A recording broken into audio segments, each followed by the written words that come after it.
Akashvani FM rainbow 102.6 पर अब वक्त हो गया है प्रोग्राम रेनबो हेल्पलाइन का। और आज आपके साथ हूं मैं, आपकी अपनी आरजे, आपकी अपनी होस्ट एंड दोस्त रॉकिंग रश्मि। दोस्तों, आप अक्सर बाजार से सामान खरीदते हैं, दैनिक उपयोग की वस्तुएं हो या फिर महंगे उपकरण, कार, स्कूटर या फिर ऑनलाइन शॉपिंग भी करते हैं। विज्ञापन देखकर या फिर डिस्काउंट देखकर भी शॉपिंग की जाती है। पर कई बार ऐसा हो जाता है कि जो सामान खरीदा जाता है वो अक्सर अच्छा नहीं होता, या उसकी क्वालिटी खराब होती है, या फिर वो एज पर एडवर्टीजमेंट नहीं होता, और तो और जैसा दुकानदार ने आपको बताया होता है वो सामान वैसा भी नहीं होता। तो आपको ऐसा लगता है कि आपके साथ धोखा हो गया है। तो क्या इसकी कोई सुनवाई नहीं होती और आपका मेहनत से कमाया गया पैसा बेकार हो जाता है? तो इसी का जवाब पाने के लिए हमारा आज का रेनबो हेल्पलाइन है, खास तौर से आपके लिए। आज का हमारा विषय है कंज्यूमर प्रोटेक्शन एक्ट, यानी उपभोक्ता संरक्षण नियम। और आज के हमारे एक्सपर्ट हैं Shri Sanjay Kumar Chadha, supreme court advocate and senior standing council. तो सर, बहुत बहुत स्वागत है आपका एफएम रेनबो के स्टूडियो में। बहुत बहुत धन्यवाद आपका। और आज बात करते हैं कंज्यूमर राइट्स की। कंज्यूमर्स के पास कितने अधिकार हैं जो इस लॉ में, जिसका नाम अभी आपने लिया, निहित हैं। जी, तो बहुत से ऐसे लॉज हैं जिनका इस्तेमाल करके आप, यानी कि एक उपभोक्ता अपना राइट्स ले सकता है, अपने अधिकार ले सकता है। इसी प्रोग्राम को सुनने के लिए आपको रहना है हमारे साथ 102.6 एफएम रेनबो पर। और यदि आप हमारे साथ जुड़ना चाहते हैं, कोई सवाल करना चाहते हैं, आपकी कोई क्वेरी है और आप हमारे एक्सपर्ट से उस पर अपने सुझाव उनके या राय जानना चाहते हैं, तो आप हमें कॉल कर सकते हैं सीधे स्टूडियो में 01123421080 और 01123421084 हमारी फोन लाइन्स हैं। और आप डायरेक्ट सवाल पूछने के लिए हमारे स्टूडियो में कॉल कर सकते हैं। अक्सर आप जब भी बाहर निकलते हैं या कुछ दैनिक उपयोग की वस्तुएं खरीदना चाहते हैं, और कई बार ऐसा होता है कि उसमें कोई ना कोई सामान या तो एक्सपायरी निकल जाता है, या फिर उसकी एमआरपी से ज्यादा भी कई जगह पर दिक्कत होती है कि जो दुकानदार है वो उस पर एमआरपी से ज्यादा लेना चाहता है। तो ऐसे कौन से राइट्स हैं जो उपभोक्ता संरक्षण अधिनियम में है, उपभोक्ताओं के लिए जानेंगे हमारे आज के गेस्ट से। आज हमारे साथ स्टूडियो में उपस्थित हैं श्री संजय कुमार चड्ढा, जो सुप्रीम कोर्ट एडवोकेट हैं और स्टैंडिंग काउंसिल हैं। तो सर, सबसे पहले मैं आपसे यही जानना चाहूंगी कि उपभोक्ता संरक्षण अधिनियम यानी कि कंज्यूमर प्रोटेक्शन एक्ट क्या है और इसका क्या उद्देश्य है? देखिए, कंज्यूमर प्रोटेक्शन एक्ट जो है, इसका मुख्य उद्देश्य है कंज्यूमर्स को तमाम जो सेवाएं यानी कि सर्विसेज और प्रोडक्ट जो दिए जाते हैं, बाजार से जो खरीदते हैं, जिसके लिए वो कंसिडरेशन देते हैं, पैसा देते हैं, उनमें कोई खामी, कमी, किसी भी तरीके की, किसी ने कोई कम सामान दे दिया तोल के, हर तरीके की कोई भी उन सेवाओं से और प्रोडक्ट से संबंधित कोई भी अगर उसको कोई दिक्कत है तो उसका निवारण करने के लिए कंज्यूमर प्रोटेक्शन एक्ट बना है। कंज्यूमर को प्रोटेक्ट करता है इन तमाम चीजों से। कोई मोनोपोलिस्टिक प्रैक्टिस उसके साथ कर रहा है, एक ही चीज जो है रिस्ट्रिक्ट करके उसको देने का प्रयास कर रहा है, खामियां हैं, तो वो तमाम चीजों के लिए ये बना है। और इससे कोई गलत चीज अगर दे दी, कोई आपने एसी खरीदा जो चल ही नहीं रहा है, कोई भी चीज, फ्रिज, कंज्यूमर के इस्तेमाल करने वाली तमाम चीजों से लेके इंश्योरेंस प्रोडक्ट तक लेकर कोई भी चीज जो उनको सर्विसेज, डॉक्टर्स के द्वारा दी जाने वाली सर्विस में अगर कोई नेग्लिजेंस होती है, उससे आपको नुकसान होता है, तो आप कंज्यूमर प्रोटेक्शन एक्ट के अंतर्गत अपना मुकदमा दायर कर सकते हैं। और सबसे बढ़िया और मजे की बात यह है कि इस मुकदमे के लिए आपको किसी भी लॉयर की आवश्यकता नहीं है। सिर्फ और सिर्फ आप उन कागजों को लेके, जो आपकी रसीदें हैं, जो आपने कंसिडरेशन दिया है, जो आपने पैसा खर्च किया है, उसकी रसीद, और क्या पूरा आपके साथ एपिसोड हुआ है, उसको आपको एक कागज पे लिखना है, प्लेन पेपर पे। एक बहुत ही छोटा सा शुल्क होता है, बहुत ही, और उसको लगा के आपको जुरिस्डिक्शन के आधार पे 3 स्तर बने हुए हैं, जिला स्तर, राज्य स्तर और केंद्र स्तर। इन तीनों में से जिस स्तर पे आपका मुकदमा, आपका केस, कंप्लेंट यूं कहिए कि साधारण भाषा में जो कंप्लेंट है वो फॉल करती है, उसके आधार पे आप जाकर वहां पे फाइल कर सकते हैं। किसी लॉयर की आवश्यकता नहीं है, जज बैठे होते हैं। और जजेस, मैं आपसे बहुत स्पष्ट बात कर रहा हूं, सुनने वालों को बहुत स्पष्ट रूप से कह रहा हूं, जजेस का इंक्लिनेशन जो है वो कंज्यूमर्स के फेवर में होता है। जजेस जो हैं वो कंज्यूमर फ्रेंडली होते हैं जजेस, तो इसलिए जजेस जो है उनका जो निर्णय है संभवतः और प्राय ऐसा देखा जाता है वो फेवर करते हैं कंज्यूमर्स को, एक्सेप्ट जहां पे कि बिल्कुल ही कंज्यूमर का केस ही कोई ना हो वहां पे। तो बड़े सुदृढ़ लॉ है पहली बात, और उसका असर भी हमने बहुत देखा है कि इसका बहुत असर हुआ है।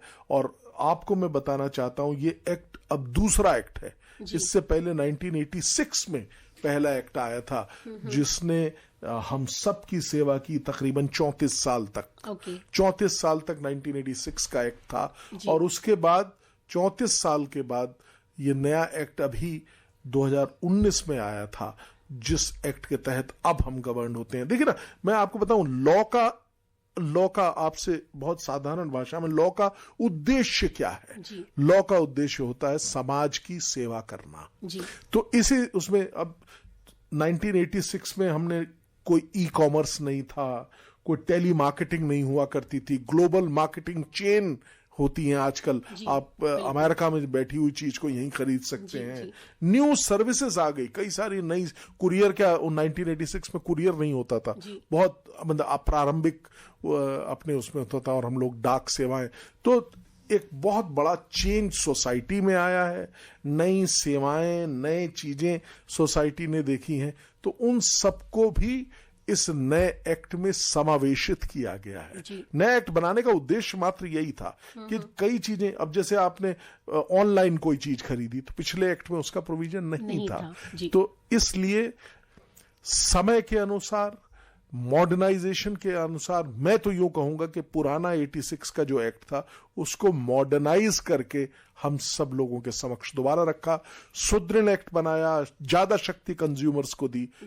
और वो मुझे ऐसा लगता है कि कंज्यूमर को शक्ति देने से राष्ट्र शक्तिवान होगा। जी बिल्कुल, सर ने कितनी अच्छी बात बोली कि उपभोक्ताओं को हाथ में यदि उनके अधिकार होंगे तो उससे राष्ट्र शक्तिवान होगा। देखिए कितनी सिंपल सी बात है, लेकिन ये बात यदि हमारे लिसनर्स जो इस वक्त सुन रहे हैं, क्योंकि लगभग हर सुनने वाला जो हमारे लिसनर है, हमारे दोस्त हैं, वो कहीं ना कहीं कुछ ना कुछ खरीदते रहे हैं, उपभोक्ता रहे हैं। तो यदि आपकी भी कोई शिकायत है और आपको लगता है कि किसी दुकानदार ने या किसी ऑनलाइन शॉपिंग ऐप ने आपके साथ कोई धोखाधड़ी की है और आपको लगता है कि उसके अगेंस्ट आप कोई शिकायत या कोई कंप्लेन करना चाहते हैं, तो आज का प्रोग्राम खास तौर से आपके लिए है।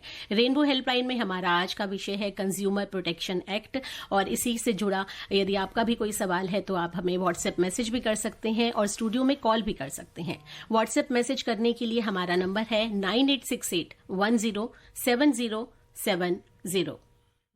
रेनबो हेल्पलाइन में एक बार फिर से आप सभी का स्वागत। आज का हमारा विषय है कंज्यूमर प्रोटेक्शन एक्ट, यानी कि उपभोक्ता संरक्षण अधिनियम, और आज के हमारे गेस्ट हैं supreme court advocate Shri Sanjay Kumar Chadha. यदि आपका भी उपभोक्ता फोरम से संबंधित या किसी सामान के खराब होने या उसकी क्वालिटी पर कैसे कंप्लेन करें, इस पर कोई आपका सवाल है तो आप हमें स्टूडियो में डायरेक्ट फोन कर सकते हैं। हमारा फोन नंबर है 23421080 और 23421084। और ध्यान रखिएगा, यदि आप दिल्ली से बाहर से आप कॉल कर रहे हैं तो 011 लगाना बिल्कुल मत भूलिएगा। सर, हमारे पास एक सवाल आया है, लिखने वाले हैं राजेश कुमार चौहान जालंधर से। कहते हैं ज्यादातर छोटे दुकानदार सामान का बिल नहीं देते और कुछ बड़े दुकानदार भी छोटे छोटे सामान का बिल नहीं देते, और यदि बिल मांगे तो एक्स्ट्रा चार्ज मांगते हैं।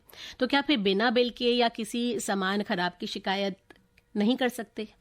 बिल्कुल, अपने आप ही कह दिया चौहान साहब ने कि बिना बिल के आप शिकायत नहीं कर सकते, क्योंकि कानून क्या मांगता है, और ये साधारण व्यक्ति भी जानते हैं कि कानून की ये आवश्यकता है कि प्रूफ होना चाहिए। जी।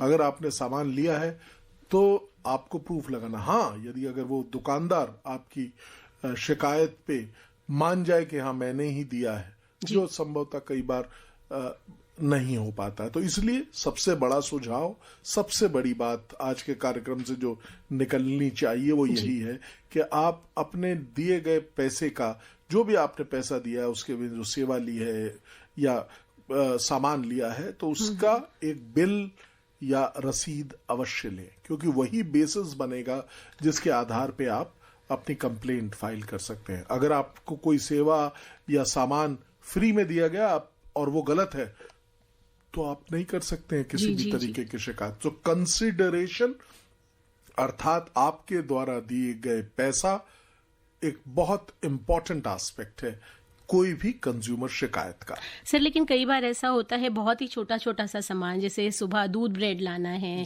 या टूथपेस्ट लाना है, आप बल्क में ना लाकर या मंथली आप अपना सामान ना लाकर, आप छोटे सामान में, मैं आपकी चीज समझ गया, सॉरी मैं इंटरप्ट जी जी बिल्कुल, वो उसमें तो अगर कोई कोताही होती है, जैसे अब आपने दूध लिया वो फटा हुआ निकला, आप स्वतः ले जाके, उसके लिए तो आप कंज्यूमर फोरम नहीं जाएंगे। जी जी जी। तो थोड़ा सा वैल्यू भी होनी चाहिए जिससे कि, क्योंकि कंज्यूमर फोरम में दूसरे पक्ष को पूरा एक उनको कहा जाता है कि बताइए आपको अपना पक्ष रखने का भी, तो it will take some time. अगर ब्रेड में कोई कमी है तो वो तो आप जाके दुकानदार को दिखा के स्वतः कर सकते हैं। जी जी जी। लेकिन जो कोई भी चीज जिसकी वैल्यू आप कोई किसी भी प्रकार का, कोई फ्रिज ले रहे हैं, कूलर ले रहे हैं, एसी ले रहे हैं या कुछ भी ले रहे हैं, तो उसकी रसीद अवश्य होनी चाहिए। यहां तक कि छोटे सामान भी, कोई आपने बाल्टी या मतलब किसी भी प्रकार का कोई चीज ले रहे हैं, किसी डॉक्टर के यहाँ पे आप ट्रीटमेंट ले रहे हैं तो आप पैसे दे रहे हैं तो उसकी रसीद अवश्य लीजिए। तो सर ये जो कंप्लेंट होती है वो कितने समय तक फाइल की जा सकती है? क्योंकि कई बार होता है कि शुरुआत में सामान चल रहा है और उसकी वारंटी या गारंटी दी गई है कि इतने समय तक की गारंटी है या वारंटी है, लेकिन वो थोड़े टाइम के बाद वो खराब हो जाता है। हाँ, मैं आपको बताता हूँ, कानून में एक प्रोविजन दिया गया जिसे कहते हैं लिमिटेशन। जी। तो एक भी जो केस आपने करना है या कंज्यूमर में शिकायत आपने करनी है, उसका जो म्याद दी गई है वो है 2 साल। ओके। 2 साल के बाद अगर कॉज ऑफ एक्शन उसको कहा जाता है टेक्निकल भाषा में, कॉज ऑफ एक्शन के यानी कि जब आपने लिया है वहां से 2 साल के अंतर्गत अगर कोई जहां पे त्रुटि आई है वहां से भी 2 साल। सो ये डिपेंड करता है, कॉज ऑफ एक्शन से आपको 2 साल का समय दिया जाता है, विद इन 2 इयर्स आपको कंप्लेंट करनी है। जी। अच्छा सर, बहुत बार ऐसा भी होता है कि जो कंप्लेंट की गई और कंपनी आपकी कंप्लेंट नहीं सुन रही है, जैसे हम लोग ऑनलाइन कोई शॉपिंग कर रहे हैं और उनके हिसाब से उन्होंने सही सामान भेजा है, बट जो बीच में जो डिलीवरी वाले होते हैं या जो डिलीवरी पार्टनर होता है उनकी तरफ से कोई इस तरह की कोताही होती है, तो उसमें कंप्लेंट कैसे फाइल करनी चाहिए? देखिए, क्योंकि डिलीवरी पार्टनर आपकी चॉइस नहीं है जी। डिलीवरी पार्टनर वो ऑनलाइन जो सर्विस प्रोवाइडर है, ऑनलाइन जिससे आपने खरीदा उसने किया है और उसकी त्रुटि बिल्कुल समक्ष दिख रही है डिलीवरी पार्टनर की। तो आपको तो केस जो करना है वो जो मुख्य व्यक्ति है जिसको आपने पैसा दिया है, जिससे आपने सेवा ली है, जिससे आपने सामान खरीदा है, उसके खिलाफ आप केस करेंगे। डिलीवरी वाला एस्पेक्ट उन्हीं का ही होता है। ओके। जी। बहुत बार हमारे लिसनर्स इस तरह की परेशानियों का सामना कर रहे होंगे। आप एक उपभोक्ता हैं और आपको पता होना चाहिए कि यदि कोई भी आपकी ऐसी समस्या है तो आप उस पर कैसे कंप्लेन कर सकते हैं। तो इसीलिए आज हम लेकर आए हैं रेनबो हेल्पलाइन में ये खास प्रोग्राम, जिसमें हम बात कर रहे हैं उपभोक्ता के अधिकारों की और किस तरह से आप उपभोक्ता फोरम की हेल्प लेकर आप अपनी शिकायत पर काम कर सकते हैं। सर, जैसा आपने बताया था कि शिकायत दर्ज कराने के लिए किसी वकील की आवश्यकता नहीं है, तो किस तरह से एक आम व्यक्ति, एक आम उपभोक्ता शिकायत कर सकता है? देखिए, हर जिले में, मैं दिल्ली का उदाहरण देके आपसे बात करता हूं, हर जिले में एक जिला कंज्यूमर प्रोटेक्शन की कोर्ट है। जी। जिला कंज्यूमर कोर्ट हर जिले में एक है और वहां पे आप जाके एक प्लेन पेपर में अपनी जो भी आपकी समस्या है, वहां के जो प्रेसिडेंट हैं उनके नाम एक पत्र पे, एक कागज में लिख सकते हैं। साथ में आपको जो खर्चा आपने किया है उसकी रसीद को लगाना आवश्यक है और अपनी जो भी कमियां आई हैं पूरे ऐसी एक लेटर ड्राफ्ट करना है, साधारण भाषा में मैं कहूं तो, जिसमें कि सारी चीज एकदम सामने आ जाए कि ये ऐसे मैंने खरीदा था और उसमें ये खामियां आई, मैंने अप्रोच किया लेकिन वो दूर नहीं कर रहे हैं, मेरे बार बार जाने पर भी वो उस चीज का निवारण, मेरी जो समस्या है उसका नहीं कर रहे हैं। तो ये अब ऐसा लगता है कि उन्होंने मेरे साथ जो है वो गलत काम किया है। आपसे मेरा अनुरोध है कि इसको सही करवा के या तो मुझे दिया जाए या मेरे द्वारा दी गई राशि को मुझे वापस दिलवाया जाए। और यहां तक कि मैं इतना जो समय मेरा बर्बाद हुआ, मेरी जो पीड़ा मुझे हुई, जो मुझे कष्ट झेला, उसके लिए मुझे कॉम्पनसेशन भी दिया जाए। तो ये तमाम चीजें कंज्यूमर फोरम उस पर देखेगा, अदर साइड को नोटिस करेगा, उनसे उनका रिप्लाई मांगेगा और क्लोज करेगा। और अब एक सबसे बड़ी बात जो नए एक्ट में आई है, जिसको मैं आपके सामने बताना चाहता हूं और मेरे भी दिल के वो सबसे करीब है, जिसे कहते हैं मीडिएशन।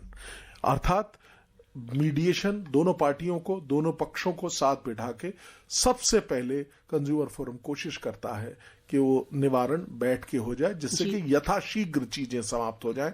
अगर वो दुकान वाला ये एडमिट करता है कि हाँ साहब मुझसे ये खता हो गई, मुझसे ये कमी है, मैं इसको बदल के दे दूंगा, तो बात आपकी वहीं समाप्त हो जाती है। तो कंज्यूमर फोरम आजकल मीडिएशन के आने के बाद काफी डायनामिक भी हो गए हैं और यथाशीघ्र न्याय का एक सेंटर बनते जा रहे हैं।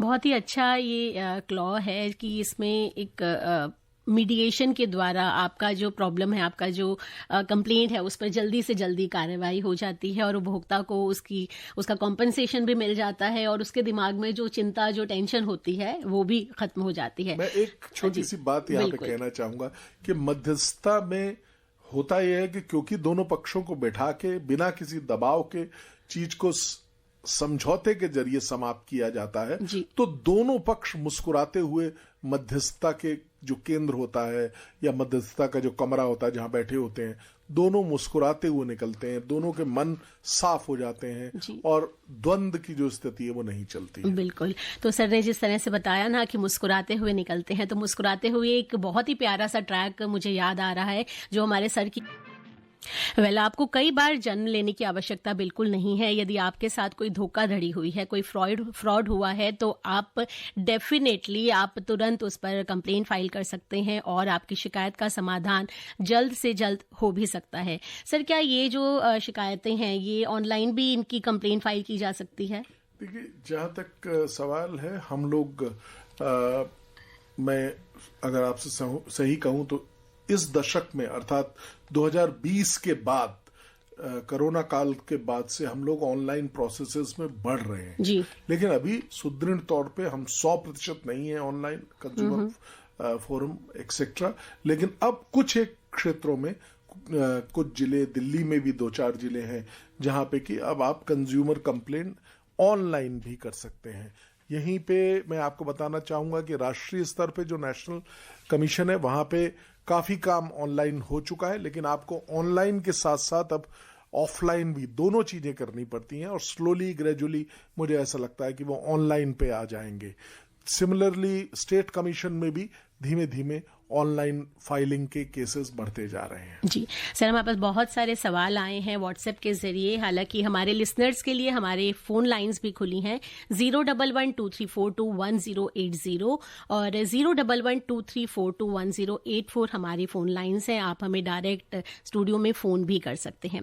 हमारे पास एक मैसेज आया है, लिखने वाले हैं सचिन तोमर और इन्होंने लिखा है कि मैं एक टीचर हूं और रिसेंटली इन्होंने as a teacher online students पाने के लिए एक एप्लीकेशन ज्वाइन की थी और वहां पर कुछ इन्होंने फीस भी पे की थी। लेकिन 1 महीने के बाद इन्होंने पाया कि उन्हें कोई भी स्टूडेंट नहीं मिला और किसी भी तरह का उन्होंने उस एप्लीकेशन के थ्रू अर्न नहीं किया। तो उन्हें लगा है कि वो उनको मिसलीड किया गया है और फ्रॉड हुआ है उनके साथ। और इवन जब वो बात कर रहे हैं उनसे, तो बहुत ही कॉन्फिडेंस के साथ वो लोग कह रहे हैं कि हमने आपसे ऐसा कोई प्रॉमिस नहीं किया। देखिए, इस तरह के जो, और साथ में उन्होंने सर यहाँ एक चीज और ऐड की है कि उन्होंने ये बोला है कि उन्होंने टर्म्स एंड कंडीशंस पर साइन किए हैं, तो जिसमें कोई प्रॉमिस भी उन्होंने नहीं किया है कंपनी वालों ने। 2 चीजें हैं जी। पहली चीज, टर्म्स एंड कंडीशन बहुत अहम पार्ट होंगी, no doubt about it. Number दूसरा जो एक है कि हो सकता है कि ये कंज्यूमर पूरा देखना पड़ेगा, हो सकता है कि ये कंज्यूमर के दायरे में ना आए। क्यों? क्योंकि ये इन्होंने बिजनेस पर्पस के लिए और अपनी ग्रोथ बढ़ाने के लिए बिजनेस करने के लिए किया है। क्योंकि कोई भी चीज जो अगर आप बिजनेस के लिए करते हैं वो कंज्यूमर प्रोटेक्शन एक्ट में नहीं आती है। Okay. अगर आप लेट्स से 100 वॉशिंग मशीन खरीद के और उसको बेच रहे हैं और उसमें से 2 खराब निकल जाती हैं, तो आप एज ए कंज्यूमर नहीं जा सकते, but as a contractor, as a sub dealer, इस तरह के लिए आपको कोर्ट में केस करना पड़ेगा। Okay. तो अगर आप बिजनेस कर रहे हैं, जैसा कि इसमें प्रतीत हो रहा है, यहाँ पे अगर इन्होंने उस जो ऐप है उसका इस्तेमाल करना होता और ऐप के इस्तेमाल में कोई खामी होती स्वतः के लिए, तो एक भिन्न हो जाता। मुझे ऐसा लगता है कि इनका केस कंज्यूमर प्रोटेक्शन एक्ट में नहीं आएगा, क्योंकि ये बिजनेस पर्पस के लिए है और इसलिए ये इससे कुछ कमाना चाहते हैं। जी ऐसी चीजें कंज्यूमर प्रोटेक्शन एक्ट में नहीं आती। एक मैसेज और आया, लिखने वाली है सुरभि। इन्होंने कहा कि मैंने रिसेंटली जनवरी 2026 में वॉशिंग मशीन के लिए एएमसी ली थी, सर्विस सेंटर के द्वारा, और उन्होंने उसके बाद मुझे एक सर्विस भी दी, लेकिन ओल्ड जो एएमसी थी वो मार्च में एक्सपायर हो रही थी और उसके बावजूद अभी तक भी मेरी जो है डिटेल्स वहां पर अपडेट नहीं हुई हैं और सर्विस सेंटर भी चेंज हो गया है। और जब वो नए सर्विस सेंटर पर कांटेक्ट कर रही हैं तो वो कह रहे हैं कि कोई भी मतलब उस पर एक्शन नहीं लिया जा रहा है। साथ में इन्होंने ये भी बताया है कि मुझे जो इन्होंने पेमेंट की थी उस एएमसी की, वो पूरे 2 साल के लिए किया था और payment was done to the technicians UPI number.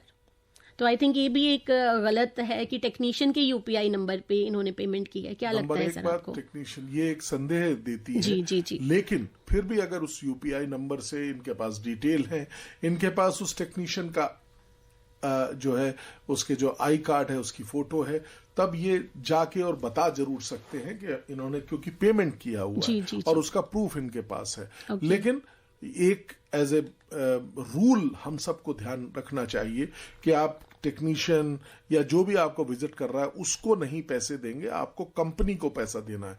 अगर आपने टेक्नीशियन को दिया तो जाइए फिर टेक्नीशियन के खिलाफ केस करिए ना। आपने कंपनी के खिलाफ केस करने का आप उस कॉज ऑफ एक्शन ही नहीं बन रहा है। तो ये हमारे सब सुनने वालों को ख्याल में रखना चाहिए कि जो टेक्नीशियन या ऐसा व्यक्ति जो आपके घर आता है, रिपेयर करता है, उसको न कोई पैसा देना है, ना उसके पेटीएम इत्यादि में नहीं देना है पैसा आपको। आपको पैसा देना है कंपनी के ऑनलाइन माध्यम से जो है।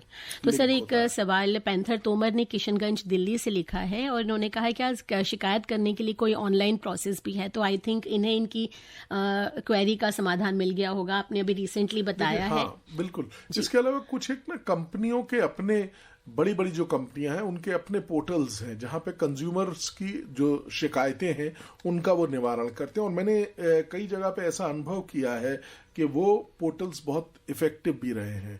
इसके अलावा कई ऐसी चीजें हैं जो कि बैंकिंग इंडस्ट्री, इंश्योरेंस इंडस्ट्री, इसमें क्योंकि ये भी सेवाओं में आते हैं, इनकी भी कुछ एक अपने जैसे बैंकिंग ओम्बड्समैन है, जैसे इंश्योरेंस ओम्बड्समैन है, जहां पे यथाशीघ्र न्याय मिलता है कंज्यूमर्स को। ओके।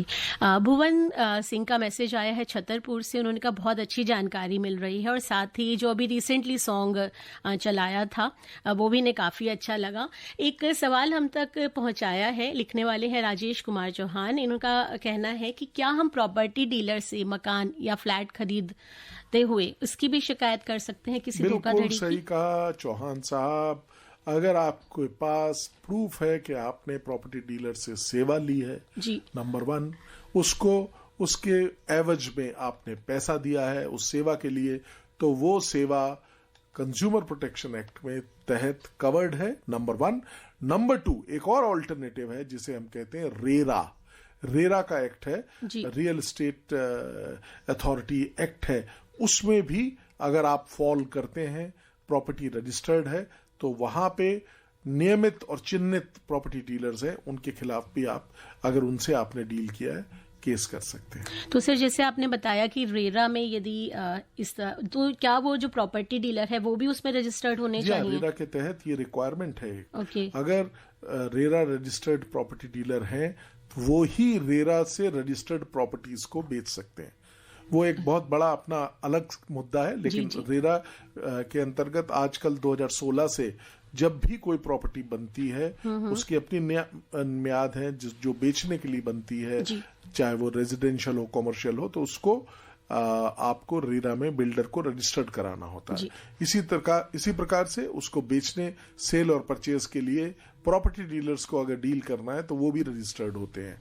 और एक अपना सेट ऑफ रूल्स, नॉर्म्स हैं जिनको रेरा के आने के बाद से फॉलो किया जाता है, और उनका भी अल्टीमेट ऑब्जेक्ट कंज्यूमर प्रोटेक्शन है। जी, तो देखिए, कुल मिलाकर एक नई चीज और सामने आई है कि यदि आप किसी से प्रॉपर्टी खरीद रहे हैं, किसी डीलर के थ्रू आप खरीद रहे हैं, तो वो प्रॉपर्टी डीलर भी रेरा में रजिस्टर्ड होना चाहिए। तो आपको वहां से भी कंज्यूमर फोरम के थ्रू हेल्प मिल सकती है। यदि कोई मैं थोड़ा सा खुलासा आपके, क्योंकि कंफ्यूजन नहीं होना चाहिए। जी बिल्कुल। अगर रेरा में रजिस्टर्ड नहीं भी है तो, और किसी और डील में हो, किसी और प्रॉपर्टी की डील में वो इन्वॉल्व है, तो आपने उसको दिया, तब भी आप कंज्यूमर फोरम में कर सकते हैं उसका शिकायत। जी, हमारे साथ बहुत से हमारे लिसनर्स जुड़े हैं और एक और मैसेज आया है, लेकिन उससे पहले सर मैं ये जानना चाहती हूँ कि बहुत से हमारे जो उपभोक्ता हैं और जनरली आजकल सभी इंश्योरेंस सर्विसेज लेते हैं, तो इस बारे में भी मैं बात करना चाहती हूँ, लेकिन उससे पहले सोच रही हूँ एक छोटा सा गाना और हमारे लिसनर्स को सुना दिया जाए, और तब तक जो भी हमारे कॉलर्स हमारे साथ जुड़ना चाहते हैं। हमारी काफी गाने मेरे कहने पे आपने सुनाए, लेकिन एक मुझे आशा जी का भी गाना सुनना है आज, क्योंकि आशा जी को भी हम श्रद्धांजलि आपके माध्यम से जो मैं छोटी सी दे सकता हूँ, इस गाने को चलवा के प्लीज। तो चलिए गाना हम सुनते हैं। आशा जी की आवाज में बहुत खूबसूरत ट्रैक है और इसी के साथ हम उन्हें याद करते हैं। साथ साथ हमारे कोई भी लिसनर जो कोई सुझाव, कोई राय जानना चाहते हैं, उन्हें कोई परेशानी है, कंज्यूमर प्रोटेक्शन एक्ट से रिलेटेड उनका कोई सवाल है, तो आप हमें मैसेज कर सकते हैं 9868107070 पर, और आप हमें कॉल भी कर सकते हैं 01123421080 और 23421084 पर। देखिए, बिना बोले बिना कहे तो आपकी समस्या का समाधान होगा नहीं, और जब तक आप बताएंगे नहीं कि आपको क्या तकलीफ है तो वो शिकायत भी आप दर्ज नहीं करा सकते। तो बेटर यही है कि यदि आपके साथ कोई धोखाधड़ी हुई है, कोई कंप्लेंट है आपकी, तो आप कंप्लेंट फाइल कर सकते हैं। और उसके लिए जैसा हमारे आज के गेस्ट ने बताया कि किस तरह से आप शिकायत दर्ज करा सकते हैं, वो सभी प्रोसेस उन्होंने बताया है। और चलते चलते प्रोग्राम के अंत में हम एक बार सर से फिर रिक्वेस्ट करेंगे कि वो जरूर बताएंगे। लेकिन फिलहाल सर मैं आपसे ये जानना चाहती हूँ कि जो इंश्योरेंस सर्विसेज ली जाती हैं उसमें भी कई बार लोगों के साथ बहुत फ्रॉड होता है। जो बताया जाता है कि इन चीजों का क्लेम आप करा सकते हैं, ले सकते हैं, वो क्लेम नहीं मिलते, तो उसके लिए किस तरह से शिकायत की जा सकती है? देखिए, सब दो बातें बहुत अहम है इंश्योरेंस में। इंश्योरेंस में जब भी आप फॉर्म भर रहे हैं, लोग प्राय क्या करते हैं कि दस्तखत करके छोड़ देते हैं। आपको देखना चाहिए क्या टर्म्स एंड कंडीशंस हैं। ये बहुत इंपॉर्टेंट है, बहुत बहुत इंपॉर्टेंट है। और दूसरी जो बड़ी बात है कि आपको जो इंश्योरेंस का जब फॉर्म भरा जाता है तो सच्चे तथ्य सामने रखने चाहिए। सच्चे तथ्य अर्थात कि अगर आपको कोई मेडिकल प्रॉब्लम है, कंसीलमेंट ऑफ मटेरियल फैक्ट नहीं होना चाहिए। आपको इंपॉर्टेंट चीजों को छुपाना नहीं है, जैसे कि कुछ और पॉलिसी है आपके पास, लोग उसको छुपा देते हैं, जबकि ये एक निहायत ही जरूरी बात है कि पुरानी बीमारी को, पुराने मेडिकल रिकॉर्ड को, पुरानी पॉलिसीज को, क्योंकि इसके केसेस हम बड़ी संख्या में देखते हैं कि कोई व्यक्ति किसी चीज से सफर कर रहा है और उसने इंश्योरेंस लिया और उसका डिस्क्लोजर नहीं किया, पुरानी पॉलिसीज का। तो जब भी आप इंश्योरेंस प्रोडक्ट ले रहे हैं, सही मन से, स्वच्छता के साथ, बिना छुपाए हुए सारी बातों को डिस्क्लोज कीजिए। और उसके बाद अगर कंपनी आपको इंश्योरेंस देती है तो उन टर्म्स एंड कंडीशंस के तहत कोई भी आपका जो आपको मिलने वाले अधिकार हैं उस पॉलिसी के तहत, उसको रोकने में किसी का दम नहीं है। मैं आपको बहुत स्पष्ट शब्दों से बोल रहा हूं, कंज्यूमर फोरम और तमाम ताकतें आपके फेवर में खड़ी होंगी। सिर्फ आपको सच्चाई के साथ रहना है, स्वच्छता से, सच्चाई के साथ आपको अपनी सारी चीजों का उल्लेख करना है। चाहे आप हेल्थ इंश्योरेंस ले रहे हैं, चाहे आप लाइफ इंश्योरेंस ले रहे हैं, गाड़ी का इंश्योरेंस लेना है, कोई चीज छुपानी नहीं है जी। और आपको, मुझे ऐसा लगता है आज इंश्योरेंस का जमाना है, अभी भी हमारे इस देश में एक बहुत बड़ी संख्या है जो इंश्योरेंस को नहीं ले पाती है, एक बात। और दूसरी सबसे बड़ी बात, इंश्योरेंस भारत सरकार के द्वारा बनाए गए तमाम नियमों में और उनकी जो पॉलिसी है उसमें इसको, इंश्योरेंस को बहुत बहुत बहुत प्राथमिकता दी गई है जी। और मुझे ऐसा लगता है कि आगे आने वाले समय में इसी वजह से ज्यादा से ज्यादा लोग इंश्योरेंस ले रहे हैं, क्योंकि ये आपके फ्यूचर के लिए बहुत आवश्यक है। सिर्फ और सिर्फ आपको याद रखना है कि जो फॉर्म आप भर रहे हैं उसे सच्चाई के साथ भरें, क्योंकि जब फॉर्म सही नहीं भरा होगा तो आपको जिस वक्त आपकी बारी आएगी लाभ लेने की, वो लाभ रुक जाएंगे। इसलिए क्यों आप इस तरह का चैलेंज लेते हैं? यू शुड ऑलवेज, हमेशा सही इंफॉर्मेशन दीजिए। और अगर आपका इंश्योरेंस में फिर भी कोई द्वंद बच जाता है, कोई चीज बच जाती है, कोई आपकी समस्या है, उससे हो रहा है, तो इंश्योरेंस के लिए भारत सरकार के द्वारा एक संस्था है IRDA, जो इन तमाम इंश्योरेंस कंपनीज को रेगुलेट करती है। सूक्ष्म में बताऊंगा, उनके द्वारा कानून में व्यवस्था की गई है। एक ओम्बड्समैन, हर क्षेत्र में एक ओम्बड्समैन प्रोवाइड किया गया है, जो बहुत यथाशीघ्र आपकी समस्याओं का निर्वाह करेगा जी। तो ओम्बड्समैन में जाइए, और ओम्बड्समैन अगर आपके समक्ष नहीं है, पास में नहीं है, आप सक्षम नहीं है, वहां जाने कोई दूरी है आपके क्षेत्र से, तो आप कंज्यूमर फोरम भी जा सकते हैं, लेकिन प्राथमिकता आपको ओम्बड्समैन को देनी चाहिए। जी सर, जिस तरह से आपने इंश्योरेंस सर्विसेज के लिए बताया है, तो क्या बैंकों के साथ भी इस तरह की, यदि किसी कस्टमर को कोई प्रॉब्लम आती है और वो कोई क्रेडिट कार्ड, डेबिट कार्ड को लेकर या कुछ भी, किसी भी तरह की कोई समस्या आती है, तो क्या वो भी कंज्यूमर फोरम में कंप्लेन कर सकते हैं? बिल्कुल सही आपने कहा। किसी भी प्रकार की बैंक से रिलेटेड भी अगर आपकी कोई समस्या है तो कंज्यूमर फोरम एक सूटेबल जगह है जहां पे आप उस समस्या को दिखा के उसका निवारण करिए। और यहां पे भी आपके माध्यम से बताना चाहता हूं, जैसे इंश्योरेंस में IRDA नोडल एजेंसी है मुख्य, जिसके तहत सब इंश्योरेंस कंपनीज काम करती हैं। हम सब जानते हैं, आप जानते हैं, मैं जानता हूं, RBI reserve bank of India है, जो बैंकों को संचालित करता है, banker of all the banks, सबका बैंकर भी है वो और सबका नियंत्रण भी करता है। उन्हीं के सानिध्य में ये सब बैंक होते हैं, नंबर 1।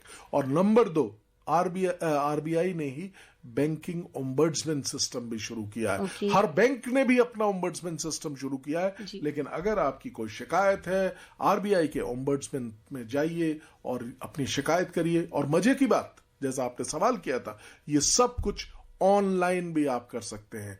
जाइए, आपका जो भी शिकायतें हैं उनका निवारण यथा शीघ्र होगा जी। तो मुझे लगता है कि एक बहुत बढ़िया सिस्टम बनाया गया है सरकार द्वारा, दोनों इंश्योरेंस में भी और बैंक में भी। और अगर उसके बाद भी आप सोचते हैं कि आपका जो निवारण है वो नहीं हुआ है, तो आपके लिए हमेशा कंज्यूमर फोरम के द्वार खुले हुए हैं। जी, हमारे साथ फोन लाइन पर जुड़े थे अंशु कुमार, और उनका सवाल था कि शिकायत किस तरह से दर्ज करा सकते हैं। तो चलते चलते जरूर हम आपको बताएंगे। साथ ही एक मैसेज आया है, दिल्ली से लिख रहे हैं रोलिन, कहते हैं कि जो ट्रैवलिंग फेयर होता है उसके ऊपर ओवर चार्ज जो लोग करते हैं, उस पर भी हम कंप्लेंट फाइल कर सकते हैं? आप बिल्कुल कर सकते हैं, वो भी एक सेवा है। अगर उन्होंने कोई सेवा नहीं दी है और उसके चार्जेस ले लिए हैं, तो आप उसको वापस लेने के, ऐसे चार्जेस को वापस लेने के हकदार हैं। अब मैं बताता हूं, अंशु का जो सवाल अभी टेलीफोन पे आया था, उसका बहुत साधारण सवाल का जवाब ये है अंशु, कि आपको एक प्लेन पेपर में अपनी पूरी शिकायत, अपनी जो समस्या आपके साथ हुई है उसको लिखिए, अपने जिला उपभोक्ता मंच में जाइए, दीजिए, अपनी रसीद को साथ में लगाइए, और भी कोई डॉक्यूमेंट जो सब्सटैंशिएट करते हैं आपके केस को, और जो जिला उपभोक्ता मंच है वहां दीजिए। वो लोग दूसरी साइड को बुलाएंगे और आपकी समस्या का निवारण करेंगे। सर, यहाँ एक सवाल और पहुंचा है हम तक, कहते हैं कि क्या शिकायत दर्ज करने की फीस दावे की राशि पर निर्भर करती है? जी हाँ, बिल्कुल सही कहा, दावे की राशि पर। लेकिन मैं तो यूं कहता हूं कि ये जो फीस है मैडम, ये नगण्य के बराबर है, बहुत छोटी सी फीस है, जो शायद 150 रुपए से शुरू होके 1000 रुपए के बीच में ही होती है। तो एक बहुत ही साधारण राशि, लेकिन डिपेंड करती है कि कितना बड़ा आपका क्लेम है, उसके आधार पर। जी, तो एक क्लेम कौन डिसाइड करता है? केवल अमाउंट जो आपका फ्रॉड हुआ है उस अमाउंट के ऊपर? ये कानून में प्रोविजन है। ओके। जो आपने खर्च किया है, जैसे कि मैंने खर्च किया है, वही राशि पे मैं अपने पिटीशन दाखिल कर सकता हूँ। जैसे मैंने 50,000 रुपए का कोई चीज लिया है, चाहे मुझे नुकसान 2 लाख का हो जाए, जैसे कि इंश्योरेंस सबसे इंपॉर्टेंट एग्जांपल है। मैंने एक इंश्योरेंस पॉलिसी ली है जो कि 1 करोड़ रुपए की, लेकिन मैंने प्रीमियम 40,000 रुपए दिया है, तो मैं 40,000 के आधार पे ही केस को करूंगा। जी जी, ये बहुत ही इंपॉर्टेंट बात थी कि यदि आपने प्रीमियम 40,000 का दिया है तो क्लेम आप उसके अकॉर्डिंग कर सकते हैं। जयवीर लिख रहे हैं मेरठ से, भारत में यदि कोई प्रोडक्ट बना रहा है तो उसके रेट कौन निर्धारित करता है? यदि एक प्रोडक्ट 100 रुपए का है और उसी के जैसा प्रोडक्ट ब्रांड बनाकर 500 रुपए का कर दिया जाता है, तो ये कहां तक सही है? बिल्कुल गलत है जयवीर, मैं आपके साथ 100% खड़ा हूं। लेकिन सर आगे ये कुछ और भी पूछना चाह रहे हैं। नहीं, क्षमा मत चाहिए, लेकिन क्या सभी दुकानदार अपने सामान को अपने अपने रेट पर बेच सकते हैं या इसके लिए कोई लिमिट सेट है? और यदि लिमिट सेट है और उसके बावजूद कोई ऐसा करता है तो क्या इसकी शिकायत की जा सकती है? देखिए, लिमिट सेट की गई है सरकार के द्वारा, लेकिन जिसे कहते हैं हम MRP, मैक्सिमम रिटेल प्राइस, वो जो बेचने वाला व्यक्ति है या बनाने वाला व्यक्ति है, बनाने वाली कंपनी है, वो डिसाइड करती है MRP क्या होगी, और उसके आधार पे ही उस MRP से अधिक मूल्य पे जो आप अगर बेचते हैं तो आपका ये एक कानूनी रूप से गलत होगा और उसके लिए आपको सजा मिल सकती है। इसलिए एक मैक्सिमम प्राइस फिक्स कर दिया गया है MRP के द्वारा। लेकिन अब आपके समक्ष, आपके माध्यम से, सब्जेक्ट से थोड़ा हटके है, कई बार हमने देखा है कि MRP से काफी नीचे आधे रेट पे भी चीजें दे देते हैं, वो एक अलग समस्या है। लेकिन कंज्यूमर आज किंग है, जागो ग्राहक जागो, जिसका कि नाम जो है हमारे बहुत ही अहम consumer right activist Bijon Mishra ji ने दिया था, प्रोफेसर बिजॉन मिश्रा ने, और वो अभी भी तत्परता से हम सब लोग उनके साथ और वो हमारे साथ मिलके कंज्यूमर राइट्स के लिए बात कर रहे हैं। जी, तो सर अब क्योंकि बहुत ही मामूली सा वक्त बचा है, बस ये पूछना चाहूंगी कि लोगों को ठगी से बचने के लिए क्या सावधानियां रखनी चाहिए? चलते चलते चंद सेकंडों में ये बात चंद सेकंड में सबसे पहले तो स्वयं जागिए। ठगी होने से पहले निर्धारित कर ली, देखिए अगर आप आंख बंद कर लेंगे तो कोई भी आदमी आपको ठग के चला जाएगा। स्वयं जागिए, अपने कागज को मजबूत करिए, because we are governed by paper justice. और मुझे ऐसा लगता है कि इसी प्रकार से सब जो कंज्यूमर्स हैं, अगर वो अपने अधिकारों के प्रति जागरूक रहेंगे तो उनके साथ अन्याय नहीं हो सकता।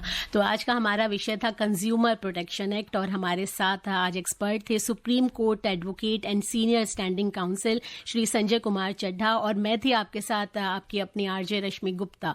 तो आज का प्रोग्राम बस इतना ही। उम्मीद करती हूँ कि प्रोग्राम आपको अच्छा लगा होगा और आपके सभी सवालों के जवाब आपको मिल गए होंगे। तो सर इसी के साथ आपसे लेती हूँ, आपको बहुत बहुत शुक्रिया कहती हूँ, और इस प्रोग्राम में हमारे लिसनर से हम इजाजत लेते हैं। बहुत बहुत धन्यवाद। और सब कंज्यूमर्स के लिए एक ही बात, जागो ग्राहक जागो। बिल्कुल, नमस्कार।